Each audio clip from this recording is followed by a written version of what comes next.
and welcome to this virtual session. We're glad you can join us today.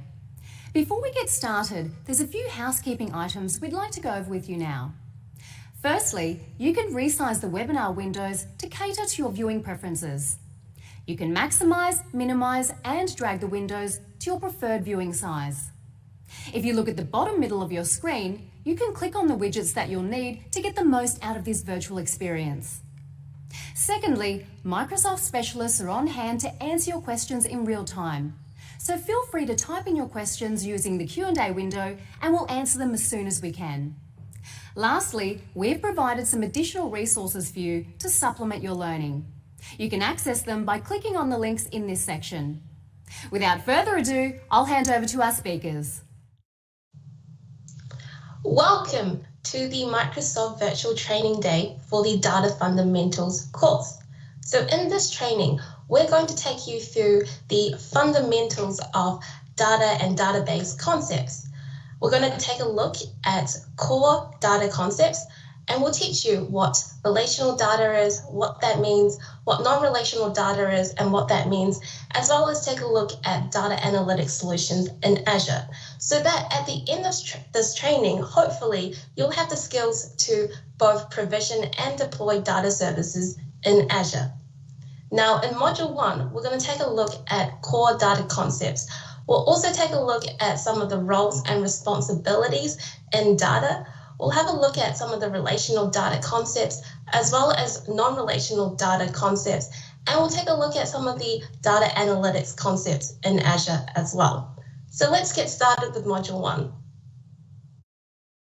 So who am I? My name's Michelle, and I am an Azure Technical Trainer at Microsoft, which means my job is to help upskill people to the cloud. Now, previous to this, I was an Azure specialist and an Azure TSP. So I've been doing Azure for quite a while. Outside of Microsoft training, teaching, and working, I like to travel, and I'm a big foodie as well. So I follow where my nose takes me. I also do a bit of coding and writing in my spare time. So if you're interested, you can find some of my blogs on my social media. Now, on the top right corner there, you'll see a big Azure Data Fundamentals badge. Now, if you sit the DP900 exam and you pass it, this is the certification that you'll get. So you'll get the Azure Data Fundamentals certification as well as a badge that you can use to show off. Now let's take a look at the course agenda for this training. We've got 4 modules in this course, starting with Module 1, where we're going to explore core data concepts. And so we're going to have a look at some of the roles and responsibilities in data. We're also going to talk through some of the relational data concepts and non-relational data concepts, as well as concepts to do with data analytics. In Module 2, we're going to explore relational data in Azure a little bit more in depth. So we're going to have a look at some of the relational data offerings in Azure, how to provision and deploy relational data offerings in Azure, and how to query relational data in Azure. In Module 3, we're going to explore non-relational data in Azure. And so again, we're going to have a look at how to provision and deploy non-relational data services in Azure. And we're also going to have a look at how to manage non-relational data services in Azure. And finally, we're going to wrap up with Module 4, where we're going to explore modern data warehouse and data analytics in Azure. And so we're going to have a look at what a modern data warehouse looks like, data ingestion in Azure, some of the data storage and processing capabilities in Azure, and finally, we'll have a look at what Microsoft Power BI does. Lesson 1. Explore core data concepts.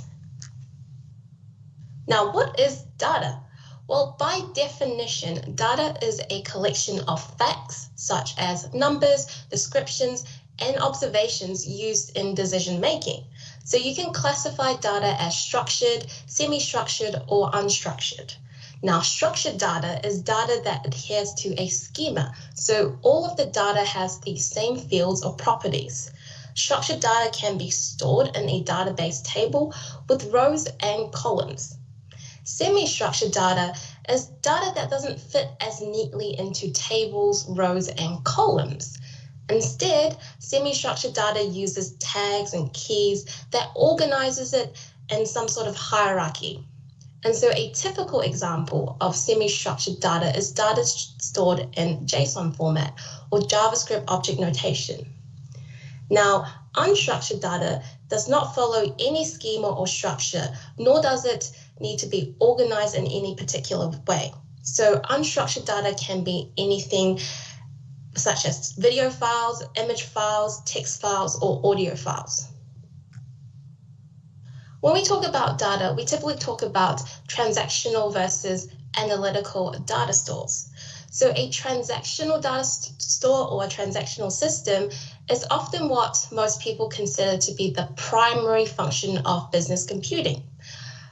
A transactional system records transactions, and these transactions could be financial transactions such as movement of money between bank accounts in the banking system, or it could be a transaction that is part of a retail system, like tracking the payments of a good and services that a customer has paid for. So you can think of a transaction as a small, discrete unit of work. Now, an analytical system is designed to support business users who need to query data and get that big picture overview of their organization. So analytical systems is really concerned with capturing raw data and using it to generate insights. So an organization can then use these insights to make business decisions. So for example, you might be a manufacturing company who wants to find out the trends in the industry and determine which products to continue to launch or launch next to maximize profitability. And so you can use an analytical system to help support that decision-making process. Now, transactional systems are often quite high volumes. Sometimes they can handle millions of transactions in a single day. And so the data being processed needs to be accessible very, very, very quickly. So the work performed by a transactional system is often referred to as an online transactional processing system or an OLTP system. To support this fast processing, the data in a transactional system is often divided into pieces. So for example, if you're using a relational data system, each table involved in the transaction contains the columns necessary to perform that transactional task. So if we're talking about a bank transfer example, then we might have a table that holds information about the funds in an account that might contain the customer account number and the current balance. Other tables not involved in the transfer operation would hold information like name, address of the customer, and maybe account history. Now, splitting the tables out into separate groups or columns like this is called normalization. So normalization can enable a transaction system to cache the information required to perform the transactions in memory and really speed up that throughput to process the data. While normalization enables fast throughput for transactions, it can actually make querying quite complex. So queries involving normalized tables will frequently need to join the data together across several tables to be able to execute that query. And so this can actually make it quite difficult for business users who might need to examine the data. Now, most analytical data processing systems need to perform quite similar tasks, such as data ingestion, data storage, data transformation, data querying, and data visualization. So this is a pipeline of services to build an analytical system. Now, data ingestion is really about capturing raw data.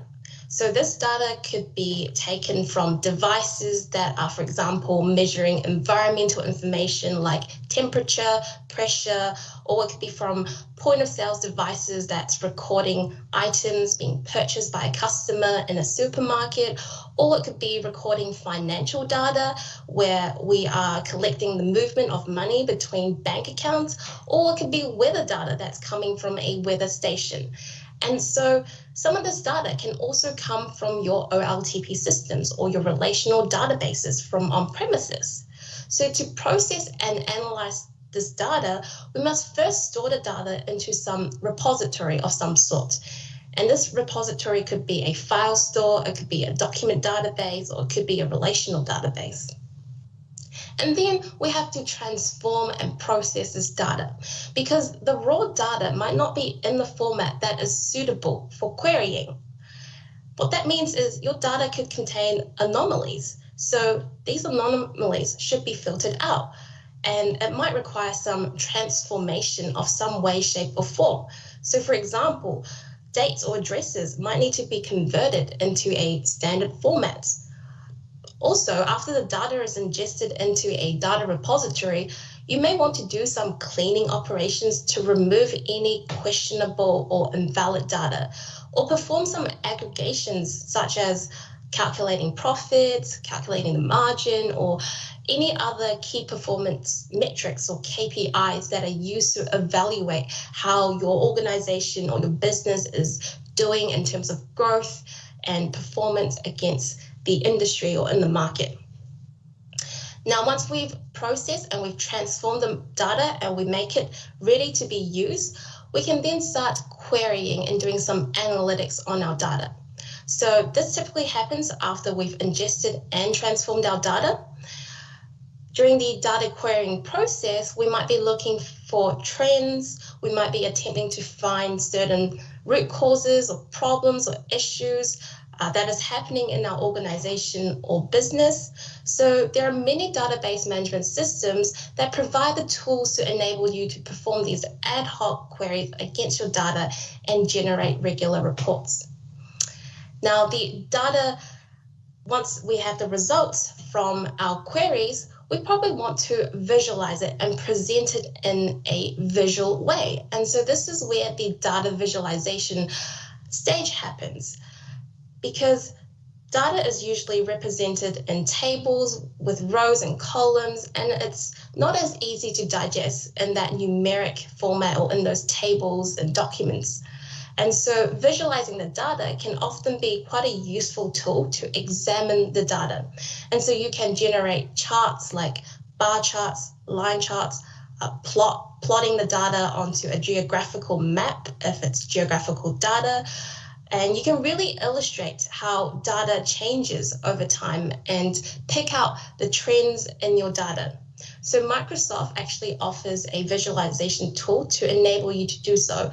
The service is called Microsoft Power BI, and it provides a rich graphical representation of your data.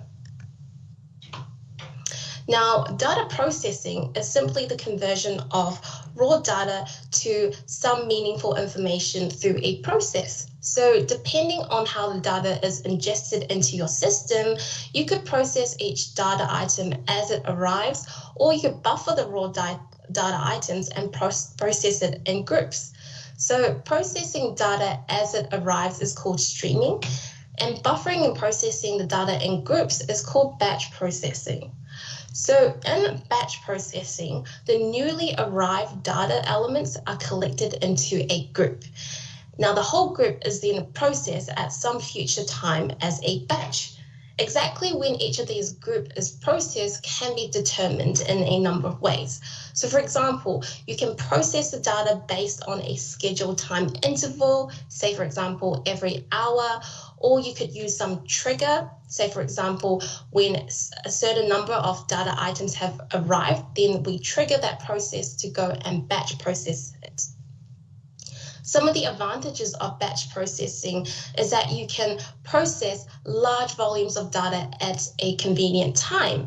And so you can schedule that run at a time when, for example, your computers or systems might otherwise be idle. So you can batch process overnight, or you can batch process during off-peak hours. Some of the disadvantages of batch processing is that there is often a time delay between ingesting the data and getting the results. So all of the batch data jobs, input data, must actually be ready before a batch can be processed. This means the data needs to be carefully checked because if we identify any problems in the data, it can cause the batch job program to crash. And so the input data must be thoroughly checked before the job can be executed. Even very minor data errors like a typo in the dates can actually cause the batch job to not run. Now, in stream processing, each new piece of data is processed as it arrives. So for example, as we ingest that data, we process it in real time. And so streaming handles data in real time. Unlike batch processing, there's no waiting until the next batch interval to then process that data, because we're actually processing each individual pieces of data item as they come in. And so stream data processing is very, very useful for scenarios where we're dealing with new dynamic data that is being generated on a continuous basis. Lesson 2, exploring roles and responsibilities in the world of data. So there are 3 key roles that deal with data in most organizations, and these are data administrator, data engineer, and data analyst. As a data administrator, their main role is really to manage databases, assign permissions to users, store backup copies of data, and restore data in the case of any failures. As a data engineer, their role in data is to work with the data, to apply data cleaning routines and transformations, build out those data pipelines and processes, identify business rules, and really turn data into useful information and prepare it for data analytics workloads. And as a data analyst, their role is really to explore and analyze the data by creating visualizations and charts which help enable an organization to make better and more informed decisions. So some of the common tools that a database administrator might use includes Azure Data Studio, SQL Server Management Studio, as well as the Azure Portal or the Azure CLI. So a database administrator will need to use these tools to configure the overall availability of their data servers and databases. They're responsible for maintaining consistent performance and optimizing the data servers and databases. So they need to work with the stakeholders to ensure that policies are implemented, that the tools and processes are set up in place, and that backup plans are available to recover any data servers or databases that might fail due to some error because of some natural disaster or human-made error. And so they're also responsible for the security component of the data servers and databases, which means they're the ones who grant access rights to users to determine who gets the right to access databases and who doesn't. Some of the tools that a data engineer might use includes Azure Synapse Studio, SQL Server Management Studio, as well as the Azure Portal and Azure CLI. So as a data engineer, their responsibility includes maintaining and managing data privacy within the cloud, as well as on premises. So they're also responsible for managing and monitoring the data stores, the data pipelines, making sure that the data performs as expected by doing a combination of cleaning and transformation on the data to prepare the data for data analytics queries.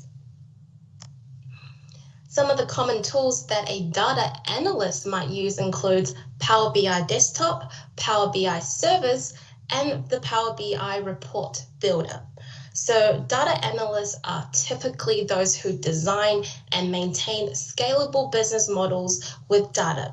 They might also engage with cleaning and transformational activities to further advance their analytics or build reports and visuals to help business decision makers digest that information and the results in a more visually pleasing way. The main goal of a data analyst is really to turn the raw data into insights based on the business's requirements, and then that insight can then be turned into actionable decisions. Lesson 3, describe concepts of relational data. We'll start with tables. So a table is where data is stored in relational databases. They consist of rows and columns, and all the rows have the same number of columns. Each of the column is defined by a data type. Now, one of the main benefits of a computer database is that they make it easy to store information so that it's quick and easy to find. For example, an e-commerce system might use a database to record information about the products that this particular e-commerce site or organization might sell, as well as some of the details of their customers and the orders that they've placed. And so we have a customers table here, which stores the customer ID, the customer name, and the customer phone number. Now, a relational database provides a model for storing this data and query capabilities that enables us to retrieve this data very, very quickly. So let's say I wanted to look up customer ID 106 from this table. I can see that it's Alex Peterson. In a relational database, you typically model collections of entities from the real world as tables. So for example, a customer is an entity, therefore we create a customer table. An entity generally describes a thing about information which we want to hold inside a database. In the e-commerce example here, we might also create tables for products and orders because they are also entities in the real world. Now, table contains rows, and each of these rows represents a single instance of an entity. So what that means is each row in this customer table contains data for a single customer, and each row in the products table will define a single product in the products table, and each row in the orders table will represent an order made by that customer. Now, the rows in a table can have more than one columns that define the properties of the entity. So the properties in this case would be customer ID, customer name, and customer phone number. And all the rows in the same table will have the same number of columns. And some of these columns are actually used to maintain relationships between tables, which is where relational databases or relational model gets its name from. Typically, when we're designing a relational data model, we need to normalize the data so that we can reduce storage, we can avoid data duplication, and improve data quality. So, for example, instead of storing a replica of the customer's details in the order table, we would split out that data into two separate tables and reference the customer table from the orders table.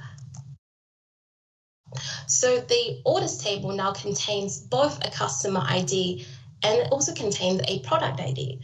Now the customer ID relates to the customer ID in the customer table. And similarly, the product ID will relate to the product ID in the products table. And so we typically design a relational database by creating these relational data model.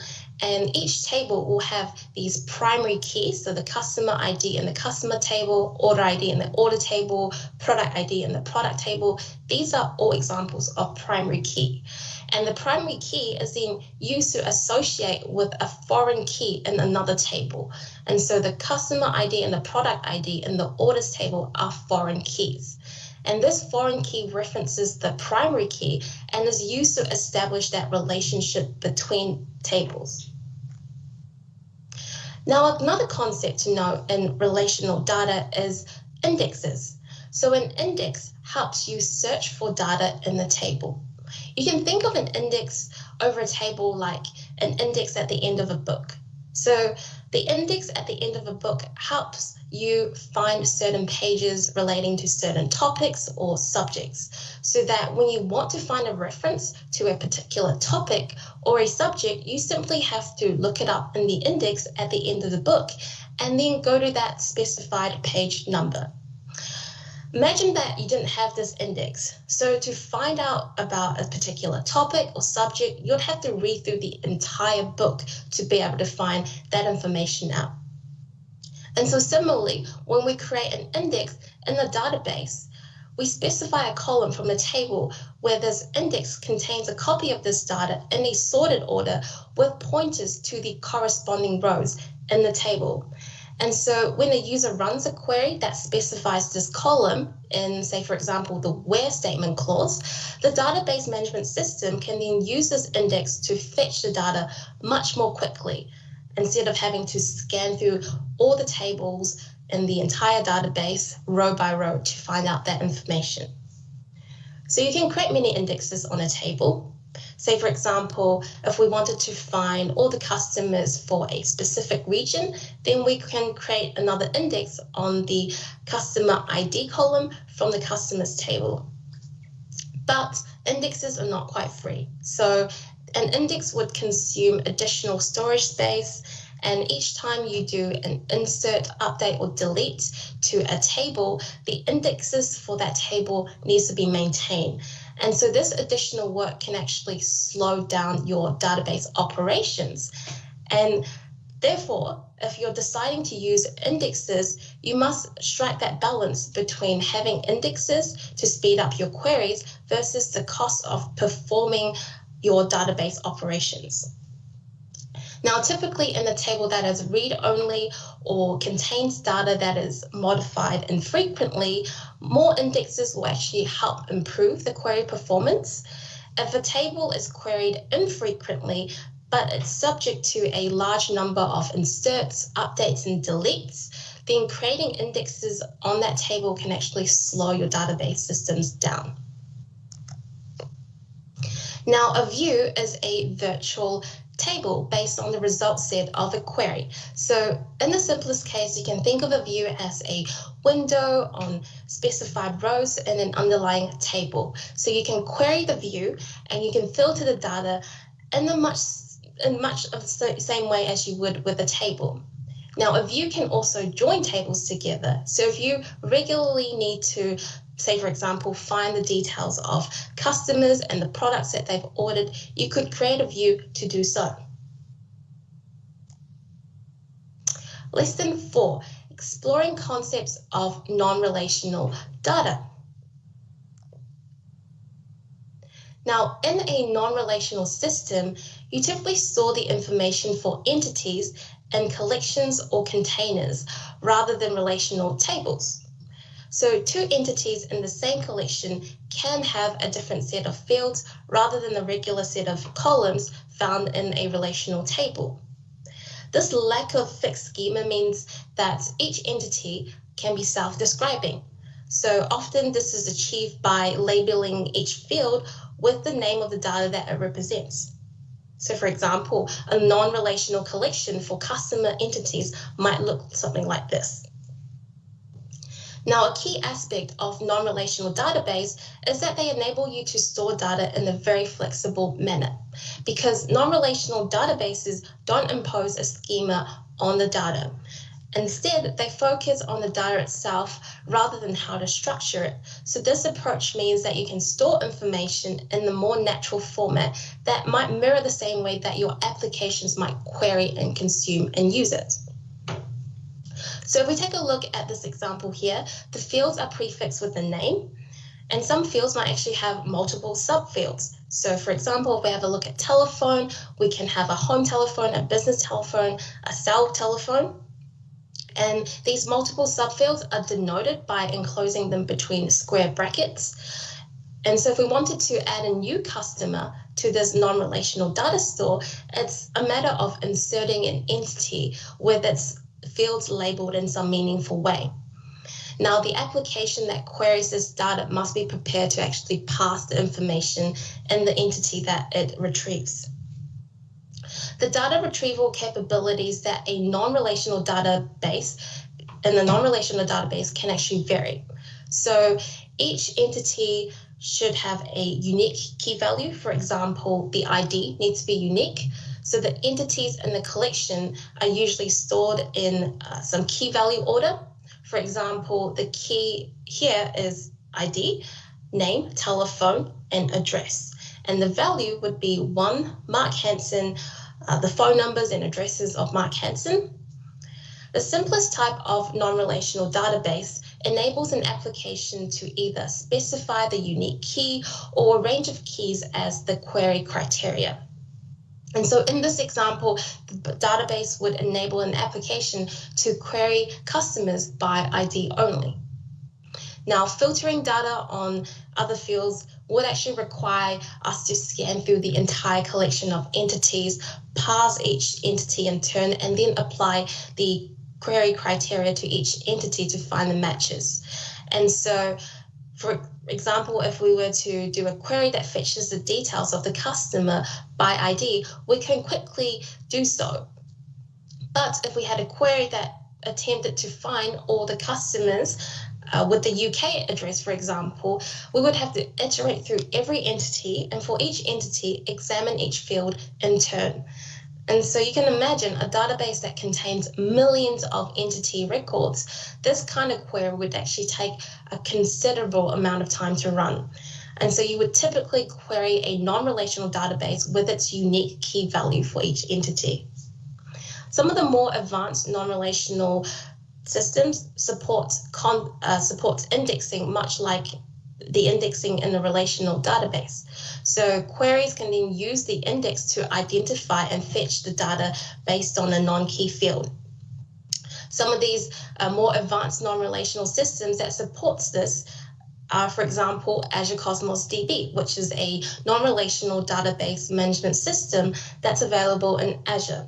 And so with this indexing, we can actually query non-key fields from a non-relational database. Now, semi-structured data is data that contains fields, and the fields don't have to be the same in every entity, so you only define the fields that you need on a per entity basis. The data must be formatted in such a way that an application can then parse and process it. And one of the more common ways of doing so to store the data for each entity and fetch it is using JSON. So JSON stands for JavaScript Object Notation. It's a format that's typically used by JavaScript applications to store data in memory, but it can also be used to read and write documents to and from files. So typically a JSON document is enclosed in curly braces. Each field has a name followed by a colon and then the value of the field. The fields can contain simple values or could contain sub-documents, each also starting with its own curly braces. Fields that contain multiple values are held in arrays, and arrays are the values that's denoted in square brackets. Inside these values, you can actually define whatever you like. So the important point to make here is that as long as you follow the JSON grammar, you can import any type of data into the value. Now, when an application reads a document, it needs to use a JSON parser, because this JSON parser will then break up the document into its component fields and extract out the individual pieces of data. Now, a row is a row-based format. So it was actually created by Apache. Each record contains a header that describes the structure of the data in the record. The header is actually stored as JSON, and the data is stored as binary information. So an application will typically use a header to parse the binary data and extract out the fields that it contains. Azure is actually quite a good format for compressing data and minimizing storage and network bandwidth requirements. Now, ORC or RC stands for Optimized Row Columnar Format, and it organizes data into columns rather than rows. So it was developed by Hortonworks for optimizing read and write operations in Apache Hive. Apache Hive is a data warehouse system that supports fast data summarization and querying over a very large data set. So Hive also supports SQL-like queries over unstructured data. Now, an ORC file contains strips of data. each strip holds the data for a column or set of columns. A strip contains an index into the rows in the strip, and so the data for each row, and there's also a footer that contains statistical information. So this statistical information are things like the sum, the count, the max and min of that particular strip of data, which you can access. And Parquet is actually another columnar data format. It was created by Cloudera and Twitter. Parquet file, they contain row groups. So data for each column is stored together in the same row group, and each row group contains one or more chunks of data. So a Parquet file includes metadata that describes the set of rows found in each chunk. Now, an application that can then use this metadata to quickly locate the correct chunk for a given set of rows and retrieve the data in the specified columns for these rows. So Parquet is it's developed for storing and processing nested data types quite efficiently, and it supports very efficient compression and encoding schemes as well. Now, unstructured data is data that doesn't naturally contain fields. So examples include video files, audio files, and other types of media streams. Each data item is a blob or binary data, and so you can't actually search on any specific elements inside this kind of data. You might, for example, use Azure Blob Storage to store this unstructured data. So blob actually stands for binary large object, and in Azure Blob Storage, block blobs are supported. So block blobs is used for basic read and write operations, and it has no internal search capabilities. So you could also consider, for example, files as a form of unstructured data. Although some files actually have metadata that kind of describes what the content of this file might contain. So you can think of an image or photograph as a file, Word document as a file, Excel spreadsheet, they're all files. And some of that metadata for the files might include who the owner of the file is, when that file was created. So all the properties of the file, that's all the metadata. But the main content of the file itself is actually unstructured. Now, you might have heard or seen the term NoSQL floating around when you're reading about non-relational databases. NoSQL is rather a loose or generic term that refers to or simply means non-relational. So some people debate that NoSQL means not SQL or not only SQL, but essentially it just means non-relational data. Now, NoSQL or non-relational databases generally fall into 4 categories. So we have key value stores, document databases, column family databases, and graph databases. Now, a key value store is the simplest and often quickest type of NoSQL database for inserting and querying data. So each data item in the key value store has 2 elements. It's got a key and a value. And the key uniquely identifies the item, and the value holds the data for that item. So this value is opaque to the database management system, which means the database management system only sees the value as an unstructured block of data. Vice versa, if the value was not opaque, so transparent, that means the database management system actually understands all the fields and how that particular data is organized. So a relational table, for example, has a transparent structure.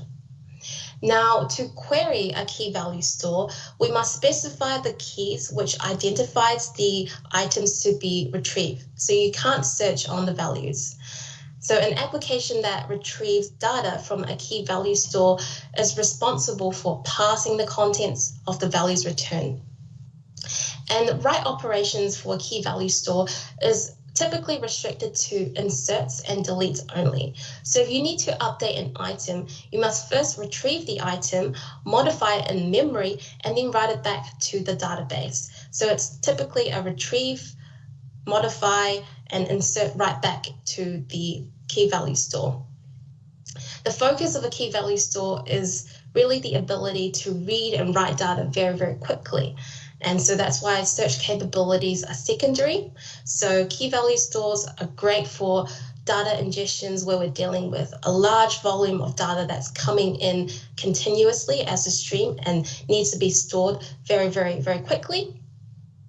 Azure Table Storage is an example of key value store, and the Azure Cosmos DB actually implements a key value store using the table API. Now, in a document database, the data is stored as documents, and each document has a unique ID. But the fields in the documents are transparent to the database management system. So document databases typically store data in JSON formats, but they can also use other types of encoding. So it could be XML formats, YAML formats, or binary JSON. Documents could even be stored in plain text. So the fields in the documents, they are exposed to the storage management system, which enables an application to query and filter the data by using the values in the fields. Now, typically a document contains all the data for an entity. So what items that might constitute to an entity are application specific. For example, an entity could contain the details of a customer, its order, or a combination of both. So a single document might contain information that would typically be spread across several relational tables in a relational database management system. A document store does not require all the documents to have the same structure. So this kind of free-form approach means we have a lot of flexibility in terms of the data that we insert into the document store. And applications can store different data in documents as business requirements change. And so an application can then retrieve the documents by using the document key, and this key is the unique identifier for the document. So some document databases can create this document key automatically. Others might require you to specify which attribute of the document to use for the key. The application can also query documents based on values of one or more fields, because some document databases might support indexing to facilitate this fast lookup of documents based on the fields instead of the key. So most document databases, they are used to ingest large volumes of data very rapidly in comparison to a relational database, but they're not as optimal as a key value store for this kind of processing. The main goal of document database is that it has that search query capabilities that a key value store typically doesn't have. Now, Azure Cosmos DB actually implements a document database using its core SQL API. A column family database organizes data into rows and columns. So examples of this structures includes awk and parquet files. So a column family database can appear very similar to a relational database, at least conceptually. But the real power of a column family database lies in its denormalized approach to structuring sparse data. So you can think of a column family database as holding tabular data comprising of rows and columns, but you can divide the columns into groups known as column families. So each column family holds a set of columns that are logically related together. Say, for example, we can use a column family database to group data into two column families that might hold both customer information and housing information. And then we can fetch for both customer information and housing information at the same time with a single query. Now, an analogy that I like to use to explain column family databases a little bit more is, let's imagine I held a virtual video treasure hunt through YouTube. I uploaded 10 videos to YouTube. Each video are 10 minutes in length. And I tell you that I have hidden a secret letter inside each of these videos. Now, if you were able to find each letter and you can combine it to form a word, then the secret word is actually the location to the prize for the treasure hunt. Now, after watching a couple of these videos, you notice that I've hidden the secret letter at exactly the 4-minute mark for every single video, which means if you go to the 4-minute mark for every single one of these videos, you'll be able to find the secret letter and in turn, the secret word. Now, in this analogy for a column family database, the video is essentially the column, the group of 10 videos is the column family, and each second of the video represents a row in each of the columns. And the 4-minute mark is actually the key used to fetch the data for the rows in each of the columns. So you should always implement your column families to be most optimal for some of your most common queries that your applications might need to perform. Each row in a column family database contains a key, and you can fetch the data for a row by using this key. So in most column family databases, the column families are stored separately, and the data for a single entity that spans multiple column families will have the same row key in each column family. One of the most widely used column family database management system is Apache Cassandra, and Azure Cosmos DB actually supports the column family approach through its Cassandra API. Now, a graph database stores two types of information. So there is nodes and edges. Nodes you can think of as an instance of an entity, and edges specify the relationship between nodes. So both nodes and edges can have properties that are used to describe the relationship between one another. Additionally, edges can also have a direction indicating the nature of the relationship. So the purpose of a graph database is to enable an application to perform queries quite efficiently by traversing the network of nodes and edges to analyze the relationships between the nodes or between the entities. If we take a look at an example, let's imagine that we are representing all the employees in an organization with a graph database or graph model. And so each node represents an employee, and the edges represents the reporting line for each of the employees. And so in this graph, the arrows on the edges show the direction of the reporting line. So with this structure, this kind of graph model and database, we can ask questions like, find all the employees who report to the IT manager, for example, or we can ask questions like, find out who works in the same department as me. So for large graphs with lots of entities and relationships, you can perform these very complex queries quite quickly.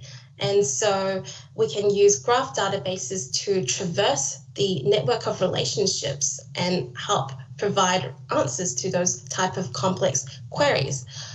In SQL, how you would normally do these kind of queries is that you might have to do a lot of recursive joins, operations, and nested subqueries, which can actually become very, very expensive and slow to do. So Azure Cosmos DB supports graph databases through the Gremlin API. The Gremlin API is a standard language for creating and querying graphs. Lesson 5, exploring concepts of data analytics. So data analytics is concerned with taking the data that your organization produces and using it to establish a picture of how your organization is performing and what you can do to either improve or maintain that performance. So data analytics helps you to identify both strengths and weaknesses in your organization, and it helps you make the best business decisions based on some of the results. So the data that a company might use can come from many sources.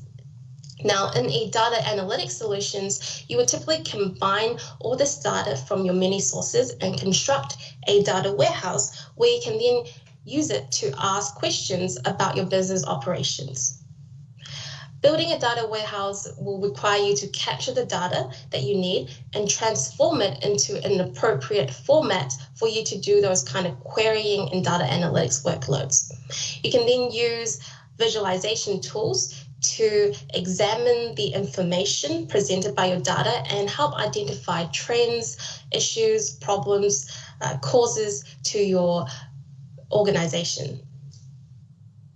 Now, typically, to start the data analytics process, we begin with data ingestion. So data ingestion is the process of obtaining and importing data for immediate use, or we can store it in a database.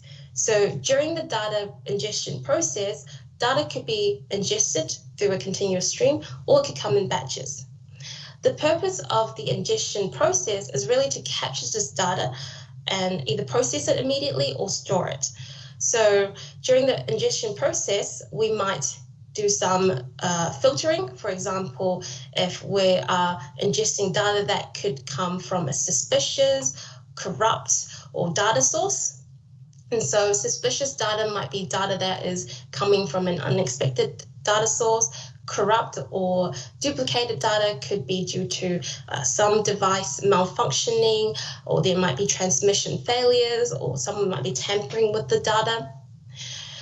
During this stage, it's also possible to do some transformation to the data. So we can convert some of that data to a more standardized format for processing later.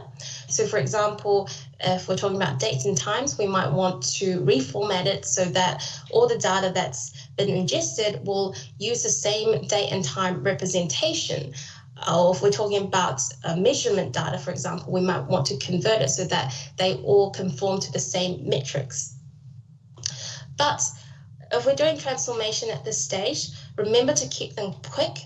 Don't want to run any complex calculations or aggregations during the data ingestion stage. If you do need to, then store the data first and we'll come and process it later. Which leads me to data processing. So the data processing stage generally occurs after the data has been ingested and or collected. So data processing takes the data in its raw format and it cleans it, converts it into a more meaningful format that can then be stored in tables or graphs or document databases and so on and so forth. So the results can then be used to perform queries and generate visualizations to be consumed by employees throughout the organization. Now, the aim of data processing is really to convert the raw data into a business model. So a business model describes the data in terms of meaningful business entities, and we might want to aggregate some stuff together to summarize information. So the data processing stage, we could also use it to generate predictive and analytical models from the data.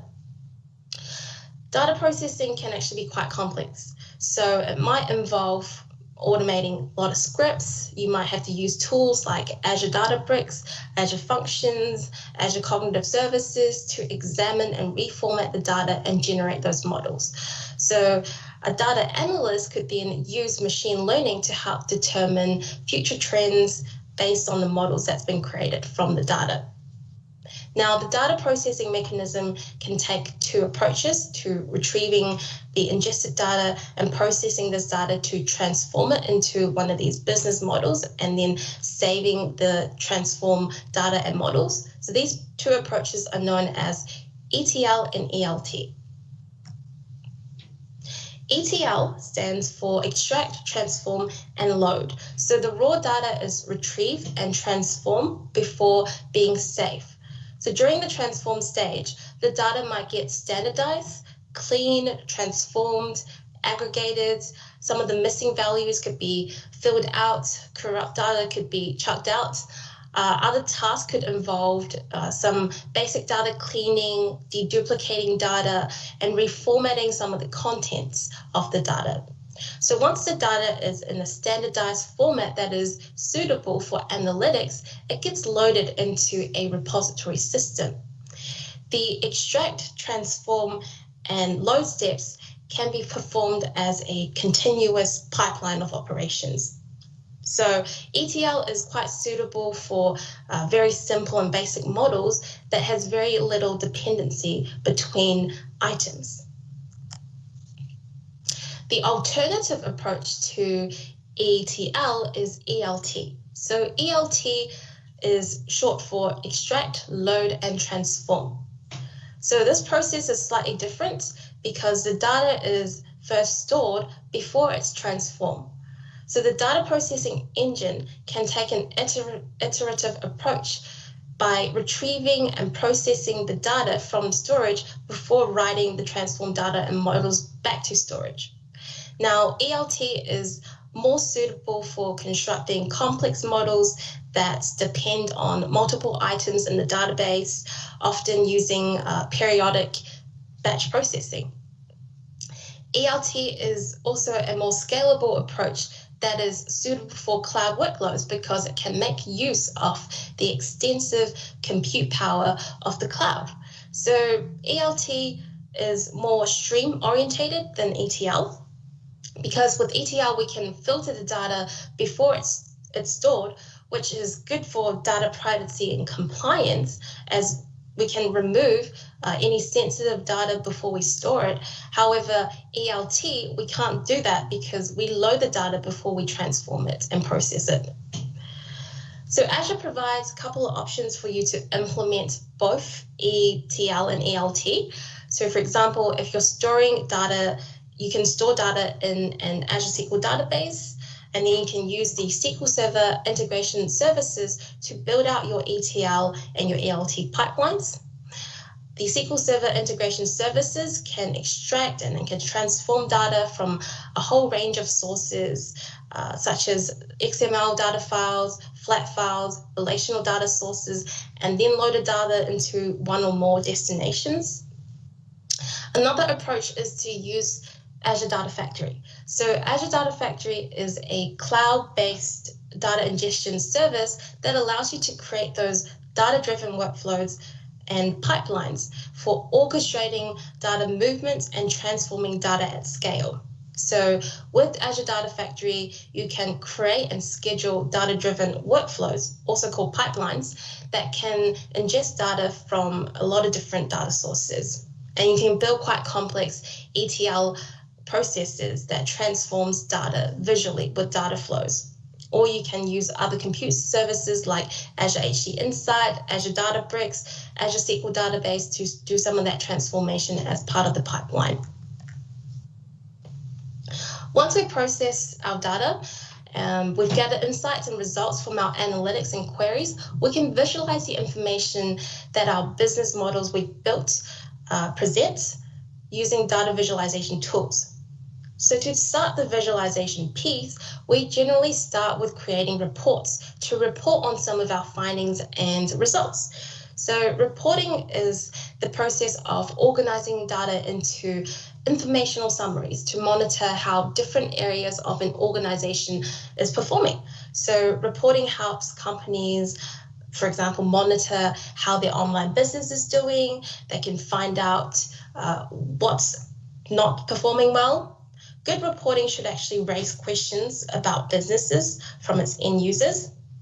And using reporting, we can find out things that's happened, and then we can use analysis to explain why certain things happened and what we can do about it. Now, business intelligence, or BI, refers to technologies, applications, and practices for collecting, integrating, analyzing, and presenting business information back to the organization. So the main goal or purpose of business intelligence is really to support better decision making. Now, business intelligence systems can provide historical, current, and predictive views of the business operations. And often they can use data that's been gathered in a data warehouse, or they could use data that's from live operational data systems. So some of the things that they might be able to do is present an interactive slice and dice pivot table analysis, visualize that data, or do some statistical data mining with the data. So we could also create application as part of the business intelligence process to tackle particular areas in the organization, like sales or production or financial, to really track how the business is performing against the industry and against the market. So data visualization helps you to focus on the meaning of data rather than looking at the data itself. So a good data visualization enables you to quickly spot trends, anomalies, and potential issues. Some of the common forms of visualizations that you might use include bar and column charts, line charts, matrices, key influences, tree maps, scatter plots, a bubble chart, or a field map. So with bar and column charts, they allow you to see how a variable changes across different categories. With line charts, we can see how the overall shape of the values are doing over a period of time. With matrices, these are generally a tabular structure that summarizes data. And so often report designers use matrices and reports or dashboards to allow the user to select a particular component and see its significance across the data. Key influences are charts that displays, who the major contributors to a particular result or value is. So key influences are great for understanding, what particular factors influence a specific key metric. Tree maps are used as charts of colored rectangles, so that the sizes of the rectangle generally represents the relative value of that item, and so they can be hierarchical. So rectangles can also be nested within other rectangles. Scatter plots or scatter charts can be used to show the relationship between two numeric values, and a bubble chart is essentially a scatter chart that replaces the data points with bubbles, and so the bubble size represents its relative data points in the data. And a field map is, if you've got geographical data, you can actually use a field map to display how a value differs in proportion across a geography or region. And so you can see the relative differences with shadings that range from light, which generally means less frequent, or lower to dark, which means more frequent or more. Now, just to wrap up on data analytics. So data analytics is really about examining, transforming, and arranging data so that you can study it and extract useful information out of your data. You can often categorize data analytics as descriptive, diagnostic, predictive, prescriptive, and cognitive. So descriptive analytics is all about asking and answering questions like, what is happening in my business? So descriptive analytics helps you answer questions about what has happened based on historical data. It uses techniques to summarize large data sets to describe outcomes to stakeholders. So examples of descriptive analytics includes generating reports to provide a view of an organization's sale and financial data. With diagnostic analytics, this is really used to answer questions like, why is this happening to my business? And so with diagnostic analytics, we generally use it to help find out what the root cause of something is, why something had happened. And it's really about taking the findings from descriptive analytics and diving a little deeper to find out the cause. And so generally in diagnostic analytics, we take 3 steps to this approach. So we identify the anomalies in the data. So these could be unexpected changes in a metric or particular market. Then we collect data that's related to these anomalies. And then we use statistical methods to discover relationships and trends that could explain these anomalies. In predictive analytics, this is all about trying to find out quick answers to questions like, what is likely to happen in the future based on previous trends and patterns. So predictive analytics is really used to help answer questions like what will happen in the future. We can use techniques that uses historical data to identify trends and determine if it's likely to reoccur. And some of these techniques includes things like statistical and machine learning techniques, such as neural networks, decision trees, and regression. And with prescriptive analytics, this is really used to help answer questions about what actions needs to be taken to achieve a particular goal or target. So by using insights from predictive analytics, data-driven decisions can be made. So prescriptive analytics allows business to make informed decisions in the face of uncertainty. So with prescriptive analytics, we can rely on machine learning strategies to find patterns in a large data set. And we can also analyze past decisions and events that's happened and figure out what the likelihood of it being happened again or likelihood of different outcomes that could happen. And finally, cognitive analytics.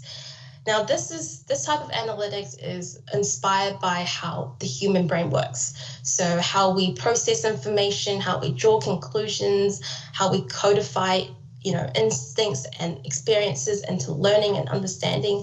So cognitive analytics really attempts to draw inference from existing data and patterns, derive conclusions based on existing knowledge bases, and then add these findings back into the knowledge base for future inferences. So this is a self-learning feedback loop.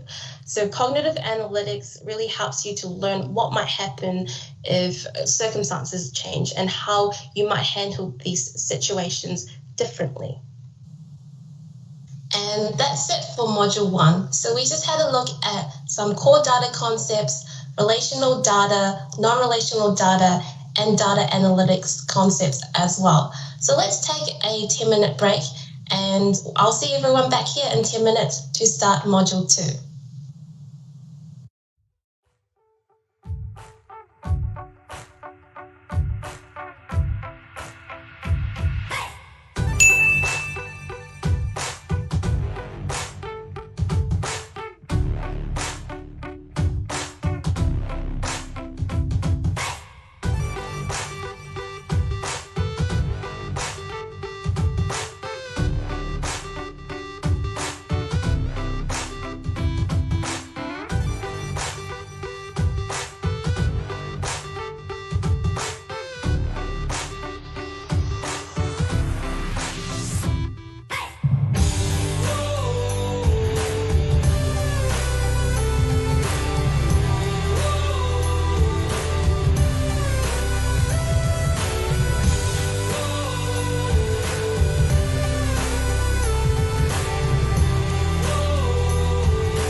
Welcome back from the break.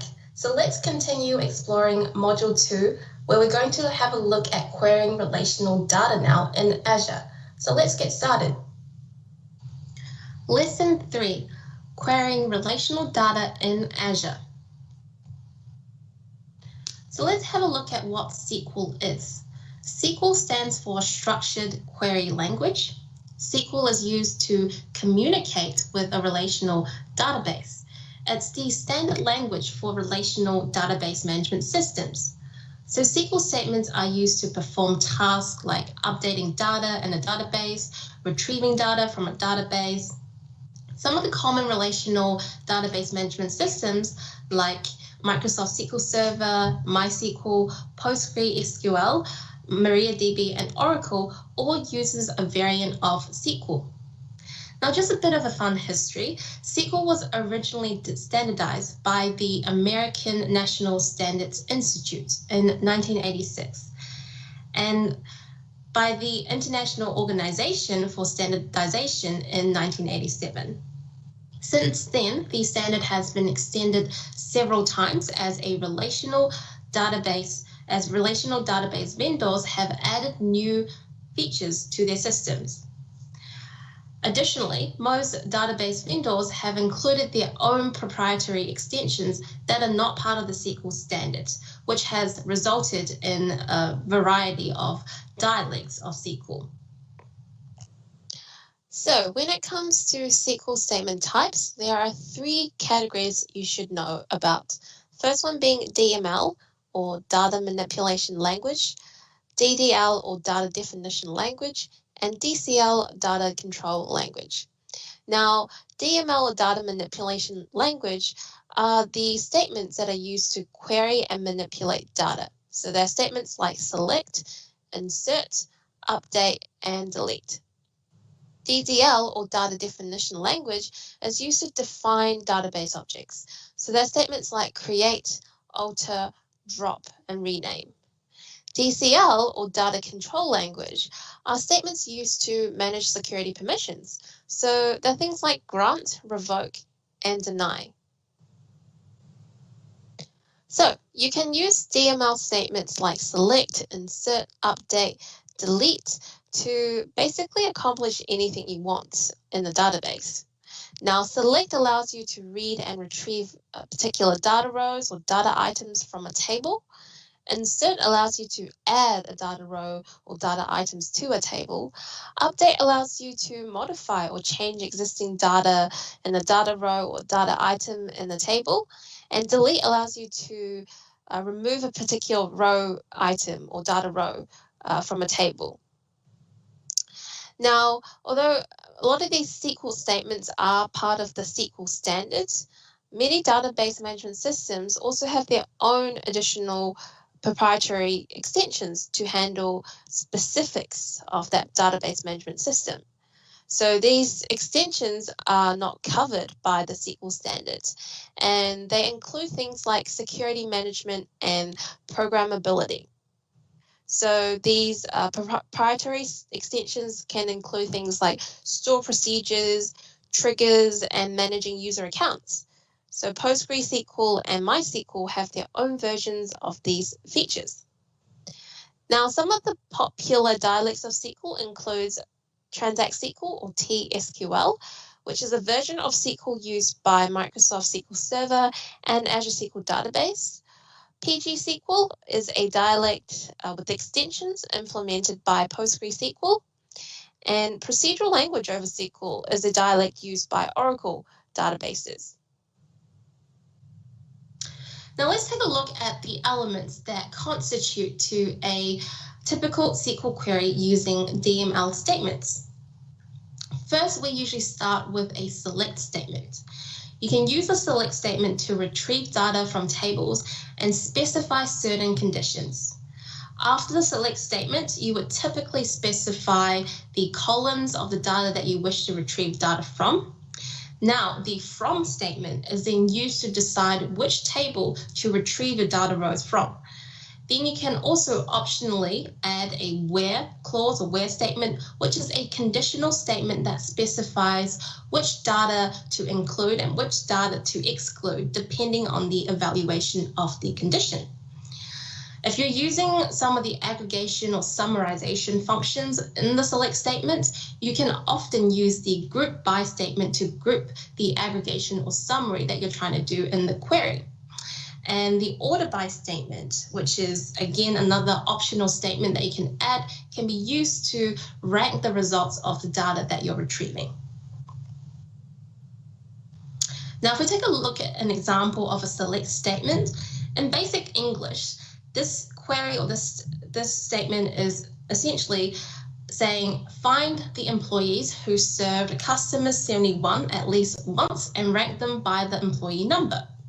Now in SQL, what I want to do is I want to retrieve data from the orders table in the sales database, and this is specified from the from statement.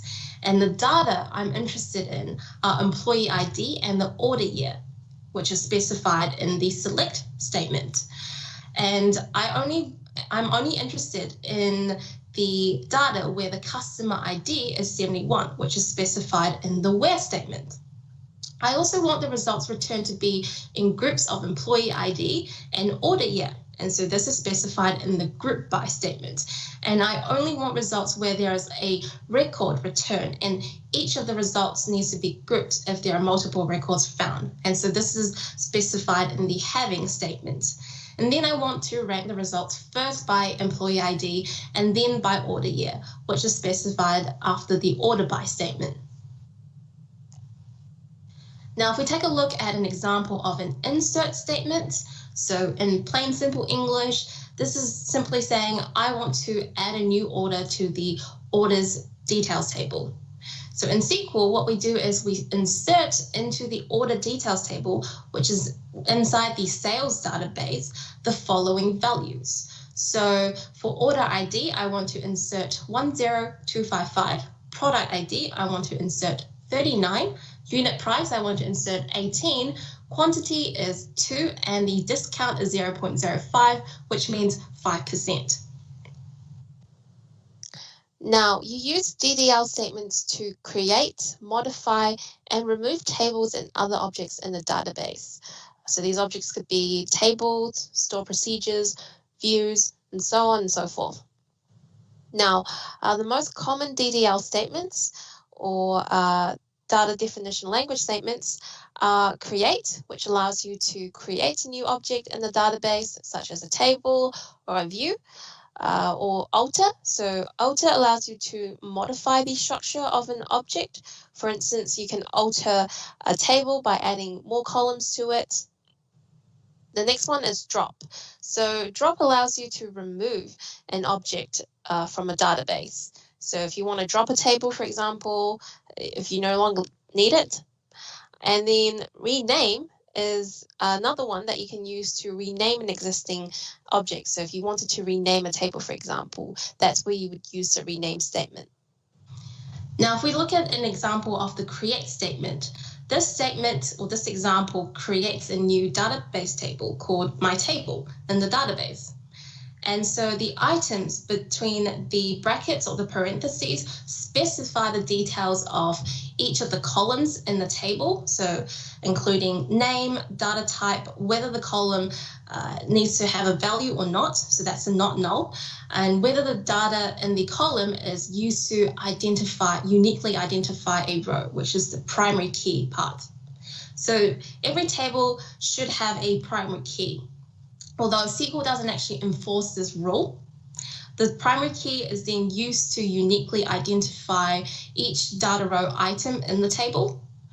Now, columns that are marked as not null are referenced to as mandatory columns, which means they need to have a value inside those particular columns. If you omit the not null clause, you can create rows that don't contain values inside that column. So that means an empty column in a row is said to have a null value. Now, the data types available for columns in the table will actually vary depending on the database management system. However, most database management systems support numeric types like int, which stands for integer, and string types like varchar, which stands for variable length, and they generally contain text kind of data.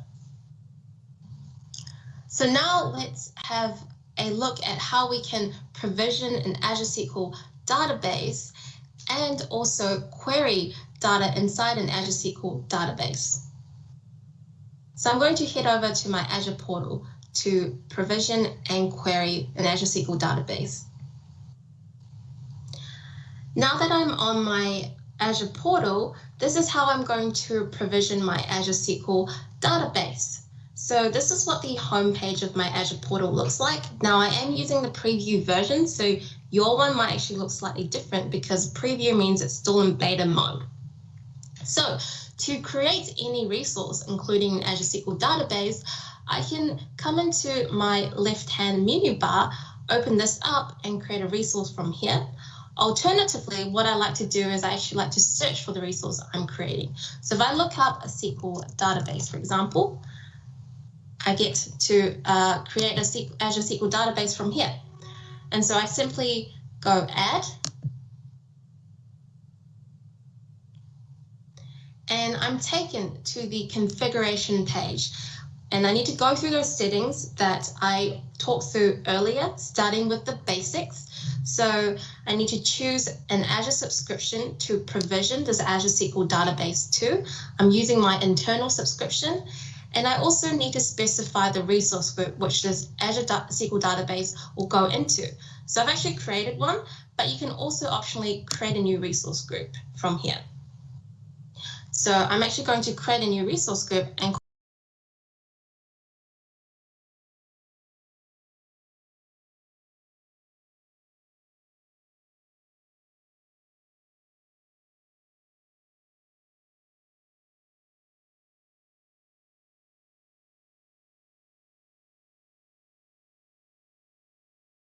that I can choose from.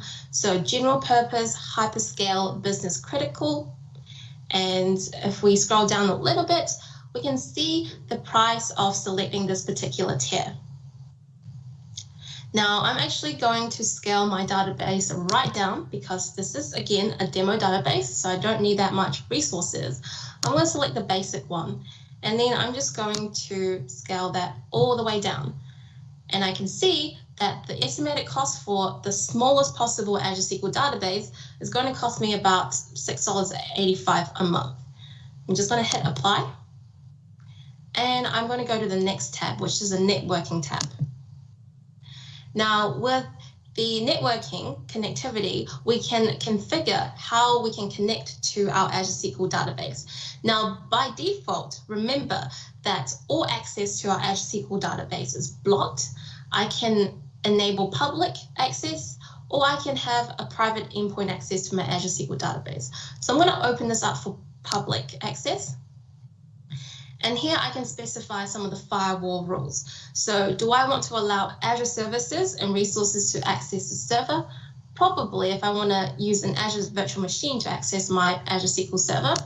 And do I want to add my current IP address from this device to allow access to this particular Azure SQL server? So I'm going to as well. Now, if we go to additional settings, this is where you can specify the data source. And so we can create a blank, brand new database, or we can create an existing one so we can restore it from backup, or we can come in here and we can use some of the sample data that Microsoft Azure SQL database provides to populate our new database. So I'm going to select the sample one. And the sample database is going to populate data from the AdventureWorks LT database. And down here, we can also set up Azure Defender for SQL. Now, this is that advanced threat protection, which provides the vulnerability assessment and threat protection for our SQL server. So I'm not going to enable it for now. And then we move into the tags tab. Now, in the tags tab, generally when you provision any Azure products or services, you would encounter this particular tab. Tags is where you can add metadata to your Azure resources. And the metadata we can then use to filter and find our resources once we've provisioned it. So for example, I might want to say that this particular database is a demo database. And after that, I can simply hit review and create. Now that's going to run a validation test to check that all the configuration details I provided is indeed correct. And once it checks out, I simply hit create. And now that's going to submit my deployment to Azure to go and set up that Azure SQL database for me. Now, because we are limited by time, I've actually set up an Azure SQL database already. So we can go and look at an example one that I've already set up. So if I go and look up SQL database again, I can find the one that I've set up before this training. So if I go into it, I can see on the overview page or the overview tab some of the details about this particular Azure SQL database. So for example, it's sitting in the DP900 resource group. It's subscribed to my internal subscription. And this is the SQL Server name, which is actually where this SQL database is running on. Now, if I scroll down a little bit, we see a query editor. So with the query editor, we can use this to query our Azure SQL database. So I'm going to come into my query editor.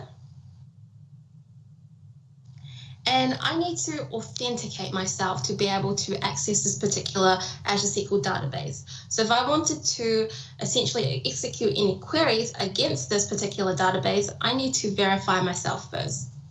So I can choose between SQL Server authentication, or I can use Active Directory authentication.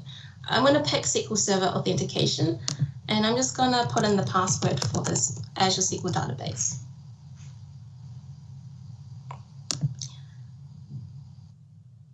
Let me re-enter the password.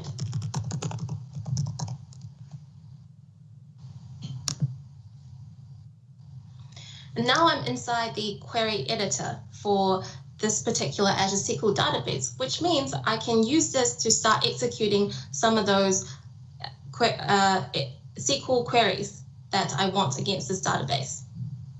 So again, like the demo one that I set up, I've actually used some of the sample data to populate this particular database. So if I open up tables, I can see some of the sample tables and data that's already populated into this particular Azure SQL database.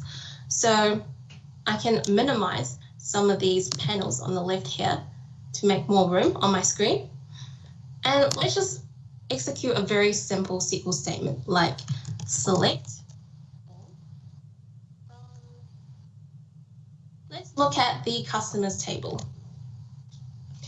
And this very simple SQL query is just going to return all the rows from the customer table so that I can look at all the data inside the customer table. So I simply hit run. And that query took 1 second to execute. Now, if I move down a little bit,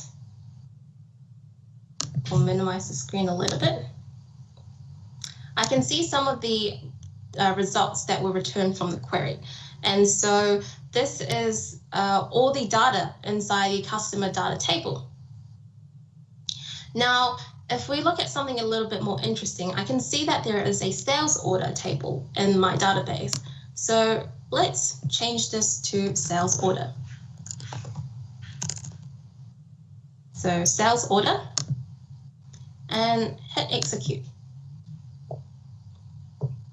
Now I can see all the sales order data in the sales order detail table.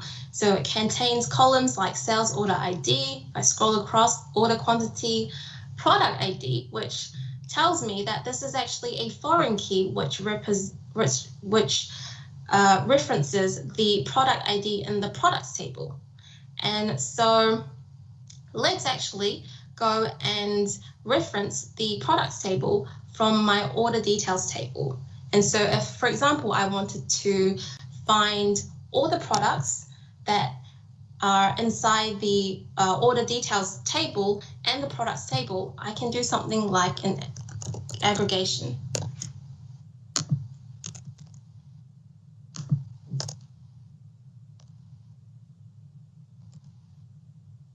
Product P. So I need to give my tables that I'm querying from some aliases, because what I'm going to be doing is actually referencing the same column name. And so I need to have aliases to be able to tell SQL that I'm referencing the particular column. And so I'm just going to give this P and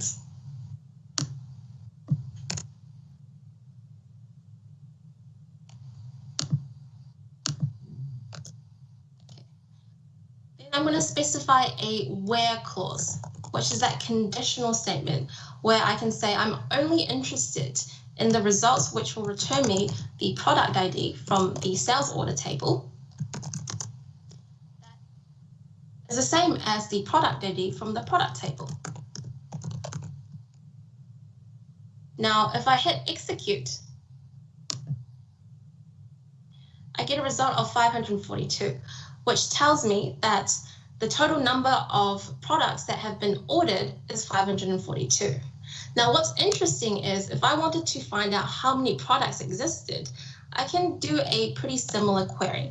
So I can do select, count all the rows from the product table,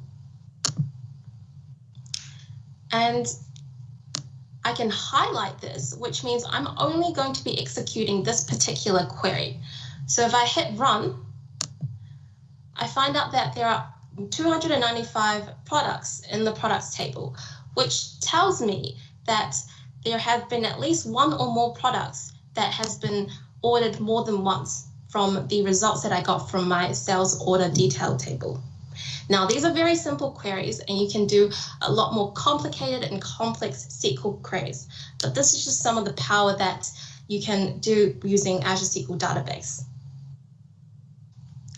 So you can use a couple of tools to query data held inside an Azure SQL Database, like the Azure portal, which we saw. You can also use the SQL command utility or the SQL CMD utility from the command line on your device or using the Azure Cloud Shell. You can also use SQL Server Management Studio or Azure Data Studio or the SQL Server data tools to query data held inside your Azure SQL database. To use these tools, you need to first establish a connection to the database. So you'll need to provide some of those credentials to be able to log in to the server and connect to it. So the admin username and password, for example. Now, SQL Server Management Studio is a tool that you can download and run on your desktop. And typically this has been used for connecting to and executing SQL queries to on-premises SQL Server databases. The SQL Server Data Tools is a tool that you can actually use inside Visual Studio to connect to your Azure SQL databases. The Azure Data Studio is a graphical utility for creating and running SQL queries from your desktop. It's much more lightweight than the SQL Management Studio, and it's a great tool for connecting to your Azure SQL databases because that's what it's kind of built for. Now, the SQL CMD or the SQL command line utility can be run from your command line, and it's also available from the Azure Cloud Shell. So you specify the parameters to identify the server that you want to connect to alongside with the credentials, and then simply after that you can start executing your SQL queries through the SQL command line as you would in any of the other tools. Now, PostgreSQL provides many tools that you can use to connect to a PostgreSQL database and run queries on. These tools include PG Admin, which is a graphical user interface tool, or you can also use the PG SQL command line utility. There are also a large number of third-party utilities that you can use as well. And so let's have a look at how we can use the PG Admin tool to connect to an Azure PostgreSQL database. So now I'm back on my Azure portal. Now I'm not going to take you through how to configure and set up the Azure PostgreSQL server on Azure because it's a very similar process to the Azure SQL database. What I'm going to show you is how to use the PG Admin tool to connect and execute queries against the Azure PostgreSQL database. So I can see that this is the Azure PostgreSQL database I've already set up. And now I'm going to switch over to my PG Admin tool to connect to my Azure PostgreSQL database and execute some queries against it. So I've actually already entered in the configuration strings and login credentials to connect to my PostgreSQL. So I can simply open it up. And now under databases, I see that I've got 4 databases. Some of these ones are already set up by PostgreSQL. I've actually went ahead and created one called My Demo Database. So if I come into here and I go right click, I can create a script, which then allows me to go and execute some SQL queries against this database. So this is just the default ones. I'm going to erase it.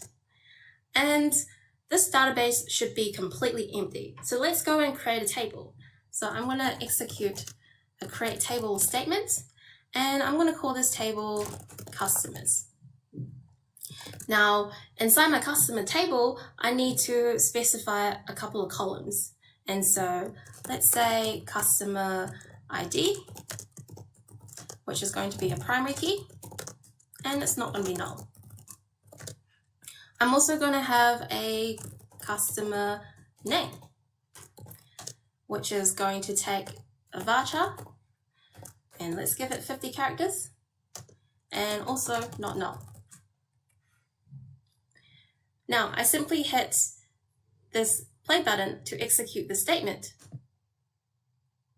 And we see down here that the query has successfully been executed. So now I'm just going to insert some values into my newly created customer table. So let's do insert into customers the following values. In customers, I also need to define the columns that I want to insert values into. So customer ID and the customer name. And let's just say I'm going to give the ID 1, and I'll just give it my name. And if I highlight this, I'm just going to insert 1 record into my customer table. And so that's been successfully executed. Now, if I do a select all statement from my customers table and highlight this statement and hit execute, I can see that newly created customer table with the new row of data that I've inserted into returned back to me as a result. Just as with PostgreSQL, there are many tools available to connect to your MySQL database as well. That enables you to create and run scripts containing SQL commands. So you can use the MySQL command line utility, which is also available through the Azure Cloud Shell, or you can use the graphical tools from the desktop, such as MySQL Workbench. So let's take a look at how we can use the MySQL Workbench to connect to our Azure MySQL database and execute some SQL queries through there. So again, I've already pre-provisioned a Azure MySQL server and database that's running on MySQL. And now we're going to have a look at how we can use the MySQL Workbench to both access this MySQL database that's running on Azure and execute some queries against it. So I'm on my MySQL Workbench, and I've already pre-connected to my MySQL Azure database that's running on Azure. So I simply open up the connection, and I need to provide the password to be able to authenticate into my Azure MySQL database. You can see the admin username and the server connection string. So now I just need to put in my password. Hit OK. And now that's going to authenticate into my Azure MySQL database.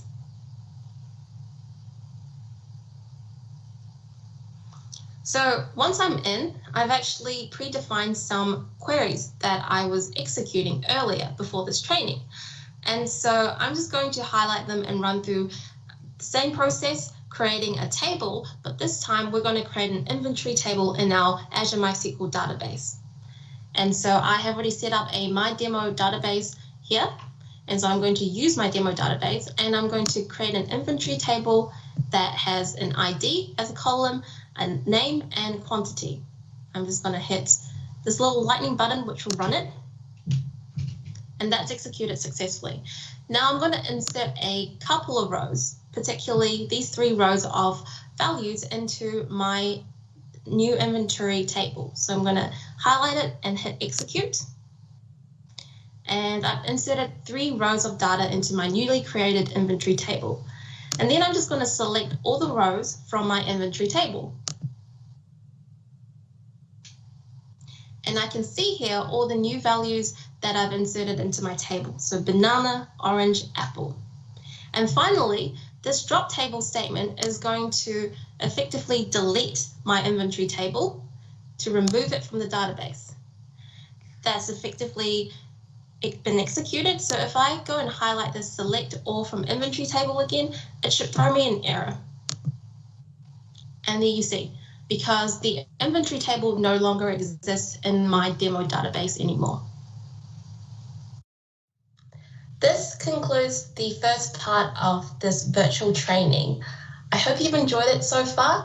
We covered Module 1, where we had a look at core data concepts, and Module 2, where we had a look at relational data in Azure. So thank you for your attendance and participation so far. I hope you'll join me for part 2 of this Microsoft Virtual Training Day for Data Fundamentals next time.